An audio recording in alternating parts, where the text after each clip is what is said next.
আপনি কি জানেন পুলসিরাত সর্বপ্রথম কে পার হবে? পুলসিরাত যেটাকে জাহান্নামের উপর নির্মাণ করা হয়েছে। কিয়ামতের দিন হাশরের মাঠে যখন সকল মানুষকে একত্রিত করা হবে, সেই সময় জাহান্নামের দুই প্রান্তে একটি সেতু স্থাপন করা হবে, যে সেতু চুলের চেয়েও চিকন হবে এবং তলোয়ারের ধারের চেয়েও তীক্ষ্ণ ধারালো হবে। আর ওই সেতুর উপর দিয়ে প্রত্যেক ব্যক্তিকে পার হতে হবে, যদিও সে নেক ও গুনাহগার হয়, মুসলমান হয় অথবা কাফের হয়, নবী হয় অথবা নবীর উম্মত হয়।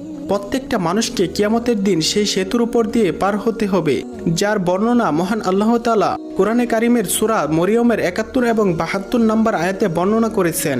এবং এই পুলসিরাত সর্বপ্রথম আমাদের প্রিয় নবী হযরত মুহাম্মদ সাল্লাল্লাহু আলাইহি ওয়াসাল্লাম পার হওয়ার সৌভাগ্য লাভ করবেন।